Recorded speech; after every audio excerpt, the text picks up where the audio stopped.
Saludos, comunidad de Ventura en línea. Prepárate para lo desconocido, sin moverte de tu asiento, listo para un café con un toque de miedo.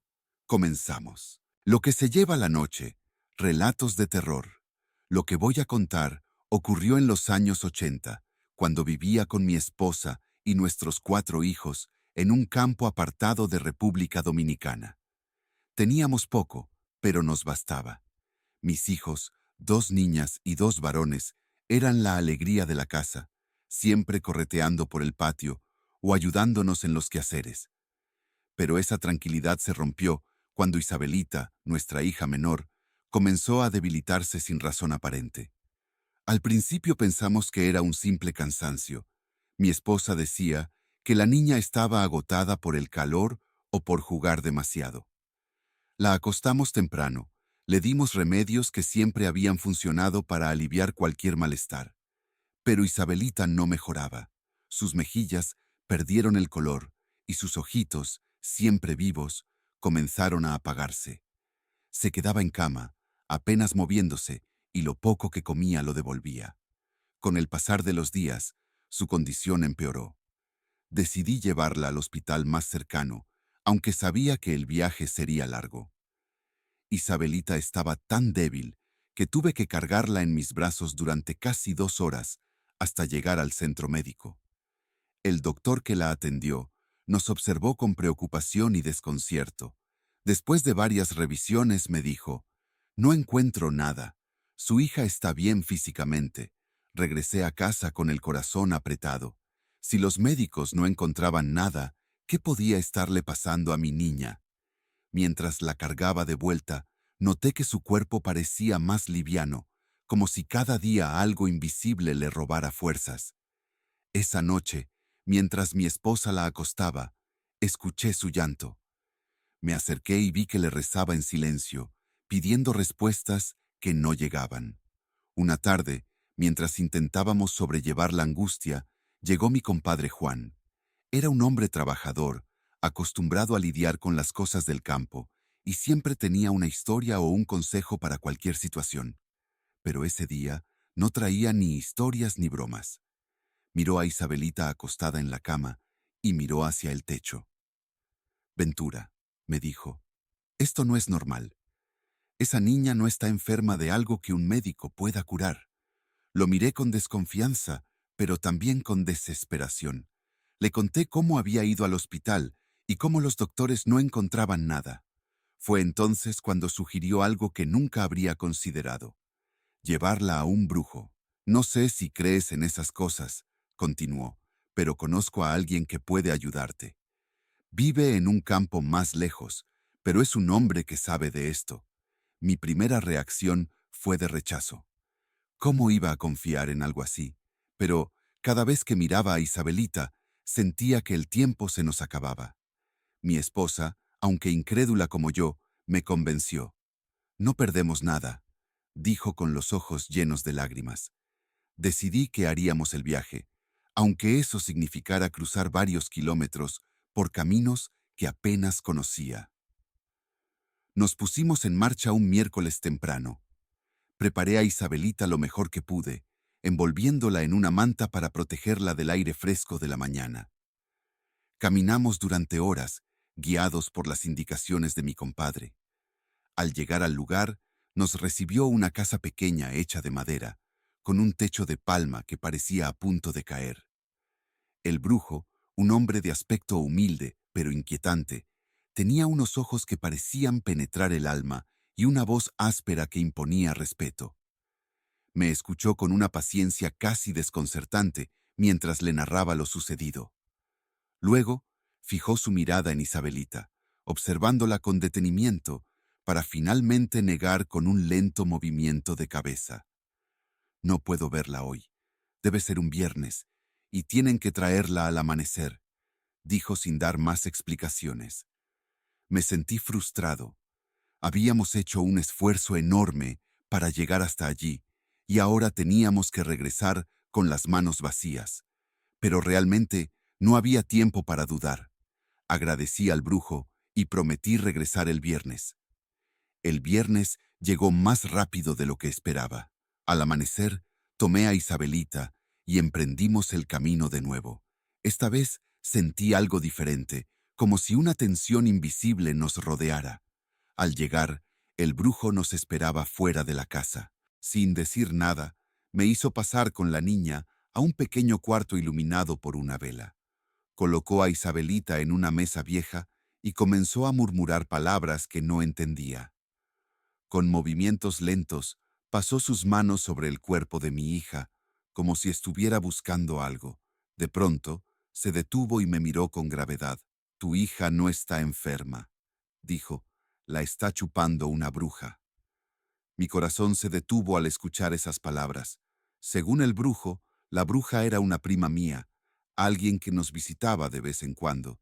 Me explicó que, por las noches, se transformaba en un ser que venía a alimentarse de Isabelita. «El cuerpo de la niña emite un sonido cuando la bruja está cerca», añadió. «Voy a prepararte algo para atraparla». El brujo me entregó una botella con un líquido que olía fuerte, una mezcla de hierbas y algo que no pude identificar. Me explicó que debía rociar el líquido alrededor de la cama de Isabelita cada noche. También me dio un pequeño talismán hecho de madera y cuerda que debía colgar en la entrada de la casa. Cuando la bruja venga, la niña emitirá un sonido que te avisará. En ese momento, no debes dudar. Tira el líquido directamente sobre la bruja y caerá. Volvimos a casa al caer la noche. El camino se sentía interminable, como si las sombras de los árboles quisieran tragarnos. Isabelita seguía igual de débil, apenas consciente, y yo no podía dejar de pensar en las palabras del brujo. Mi esposa me esperaba en la entrada, y al verla, supe que entendía que habíamos llegado al límite. Esa noche hice todo lo que el brujo indicó. Esa madrugada fue la más larga de mi vida. No pegué un ojo, sentado junto a la cama de Isabelita, con el frasco cerca de mí. El resto de la casa estaba en silencio, salvo por los ronquidos suaves de mis otros hijos. Cerca de la medianoche, sentí un cambio en el aire, como si algo se hubiera colado en la casa sin hacer ruido. Fue entonces cuando Isabelita empezó a emitir un sonido que nunca había escuchado, un murmullo profundo y extraño que parecía salir de lo más hondo de su pecho. Me puse de pie de un salto, con el corazón latiendo tan rápido que apenas podía respirar. No vi nada a mi alrededor, pero sabía que estaba ahí. Algo estaba con nosotros en esa habitación. El sonido continuó, y en la oscuridad, los ojos de Isabelita se abrieron de golpe, mirándome sin expresión. Sentí un escalofrío, pero no había tiempo para dudar. Cogí el frasco y lo sostuve con fuerza, esperando cualquier movimiento. De repente, una figura se movió en la esquina del cuarto, apenas visible en la oscuridad. No era humana. Su cuerpo era pequeño, encorvado, y tenía un rostro que no pude distinguir bien. La figura avanzó hacia la cama con movimientos lentos. Sin pensarlo, lancé el líquido hacia la figura. El grito que salió de ella fue inhumano, un sonido que parecía perforar el aire. La figura se desplomó y antes de que pudiera acercarme, desapareció como si nunca hubiera estado allí.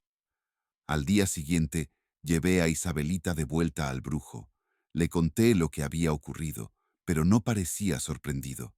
Me dijo que la bruja volvería. No es fácil deshacerse de algo así. Tienes que ser fuerte y proteger a tu familia. Preparó otro frasco, esta vez con instrucciones más específicas. Cuando vuelva, no basta con herirla. Tienes que asegurarte de que no pueda regresar. Este líquido es más fuerte, pero debes usarlo con cuidado. Regresé a casa con una sensación de impotencia. Mi prima, una persona que alguna vez consideré familia, estaba detrás de todo esto. Pero, ¿cómo podía enfrentarme a alguien que ni siquiera parecía humana? Esa noche, mi esposa y yo decidimos mantener a los niños en un solo cuarto, mientras yo vigilaba junto a la puerta. Los días pasaban lentamente, y aunque Isabelita seguía débil, el sonido no había vuelto. Comencé a pensar que tal vez lo peor había pasado. Pero una tarde, mientras mi esposa y yo estábamos en el patio, vi a mi prima llegar. No la esperaba, y mi cuerpo se tensó al verla. Me saludó con su sonrisa habitual, pero algo en sus ojos me hizo dudar. Parecían observarme con una intensidad que no podía explicar. Esa noche, el sonido volvió. Fue más fuerte, más desesperado, y esta vez no estaba solo. Sentí pasos alrededor de la casa, como si algo o alguien estuviera acechando. El ruido se detuvo de golpe y un silencio pesado llenó el cuarto. Sabía que era el momento. Me acerqué a la cama de Isabelita, el frasco en una mano y un machete en la otra.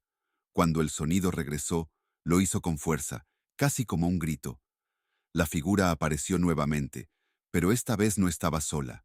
Había otras sombras moviéndose a su alrededor, todas dirigiéndose hacia mi hija. Cerré los ojos un segundo, pidiendo fuerzas, y lancé el líquido con todas mis fuerzas. El grito fue aterrador, y las sombras comenzaron a desvanecerse una por una. La figura principal cayó al suelo, y esta vez no desapareció. Era mi primera, con el rostro desfigurado y una expresión de furia que no olvidaré jamás. No tuve tiempo de pensar. Vertí lo que quedaba del frasco sobre ella, y su cuerpo comenzó a retorcerse hasta que se quedó inmóvil. A la mañana siguiente, Isabelita se levantó por primera vez en semanas. Aunque todavía estaba débil, su rostro mostraba algo de vida. No he vuelto a saber de mi prima desde entonces, pero cada vez que pienso en lo ocurrido, siento que todavía hay cosas que no entiendo. El amanecer trajo consigo un silencio extraño. Isabelita dormía tranquila por primera vez en semanas, pero yo no podía sentir alivio. Algo no encajaba. Mi prima había caído, su cuerpo retorcido en el suelo de nuestra casa, pero cuando la luz del día entró, ya no estaba. No había rastro de ella, ni cenizas, ni restos. Solo el suelo húmedo por el líquido que el brujo me había dado. Mi esposa no quería hablar del tema. Me pidió que no mencionara su nombre, que dejáramos todo atrás, pero yo no podía. Esa misma tarde volví donde el brujo, al verme llegar solo, sin Isabelita en brazos. No la derrotaste, dijo sin necesidad de que yo hablara. Le conté todo, cómo mi prima se había desplomado, cómo su cuerpo se había retorcido y desaparecido sin dejar rastro. El brujo suspiró, como si ya supiera lo que vendría después. No se ha ido, me advirtió. Solo se ocultó. A veces, cuando estas cosas son lo suficientemente fuertes, no mueren, solo esperan. Me entregó otra botella, pero esta vez no me pidió que la arrojara a nadie. Limpia tu casa con esto y mantente alerta. Esa noche, al regresar a casa, miré a Isabelita, que dormía profundamente. Mi esposa no quería saber nada del brujo ni de sus advertencias. Para ella, todo había terminado. Pero yo sabía la verdad. Las noches volvieron a la normalidad.